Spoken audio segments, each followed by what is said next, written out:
नमस्कार दोस्तों, स्वागत है आपका धीरज नॉलेज शो में। तो दोस्तों, इजराइल एक ऐसा देश जिसने हर संकट में भारत की मदद करी है, चाहे पाकिस्तान से युद्ध हो या फिर चीन से हमारा टकराव। हर स्थिति में इजराइल से भारत के लिए एक ही बयान आया है कि हम आपके साथ हैं। और ये सिर्फ कहने की बात नहीं है, हमारे हथियार खाने का मुंह हमने आपके लिए खोल दिया है। आओ, अपनी पसंद का हथियार चूज करो, लेकर जाओ और अपने देश की सुरक्षा करो। इस लेवल के फ्रेंडशिप निभाता है इजराइल, और अब वही इजराइल एक बड़े संकट में आन पड़ा है और उसके लिए उसने भारतीय मदद का स्वागत भी किया है। जी हां, इजराइल के जो भारत में राजदूत हैं, उन्होंने कहा है कि हम इस समय एक बड़े संकट में हैं। संकट ये है कि हमारे 200 से लेकर 250 नागरिक हमास ने बंधक बना लिए हैं और वो उन्हें छोड़ने को तैयार है ही नहीं। लेकिन अगर भारत इस मामले में हमारी मदद कर सकता है तो हमारा काम हो जाएगा और भारत का एहसान हो जाएगा, हमारे लोगों की जान बच जाएगी। लेकिन सवाल उठता है कि क्या भारत इजराइल की ये मदद कर सकता है, और कर सकता है तो क्या भारत करेगा? जी हां, यह दोनों बड़े सवाल है। दोनों के जवाब मैं आपको देता हूं। सबसे पहले, क्या भारत मदद कर सकता है और क्यों इजराइल ने भारत की मदद इस मामले में मांग की है? तो देखिए, मदर तो उनका कहने का मतलब यह है कि हमास इस समय सिर्फ एक ही पार्टी से बात कर रहा है, वह है अरब देश। अरब देशों के संबंध पिछले कुछ समय में यूरोपियन देशों के साथ और अमेरिका के साथ बिगड़े हैं।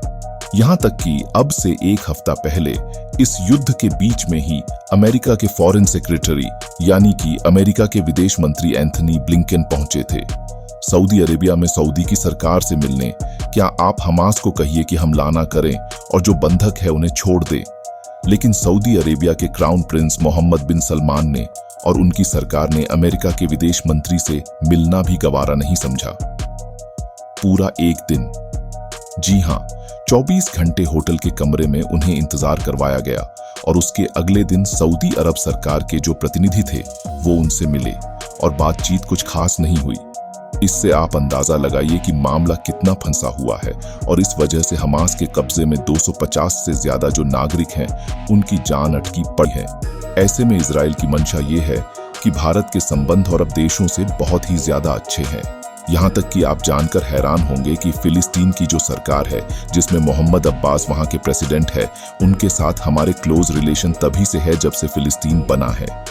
यानी कि बहुत ज्यादा पुराने संबंध हैं। और नहीं, आपको याद होगा कि जब प्राइम मिनिस्टर मोदी इजराइल गए थे तो वह पहले से प्राइम मिनिस्टर थे जो इजराइल के दौरे पर गए थे। आपको याद होगा कि इजराइल के दौरा करने के बाद प्राइम मिनिस्टर मोदी पहुंचे थे फिलिस्तीन में। जी हां, और वहां पर उन्होंने फिलिस्तीनी के राष्ट्रपति मोहम्मद अब्बास से मुलाकात भी करी थी। यानी कि हमने इजराइल का साथ जरूर थमा है और यही अब फायदा उठाना चाहता है। इजराइली चाहता है कि फिलिस्तीन और अरब देशों से बात करे, भारत और ये कहें।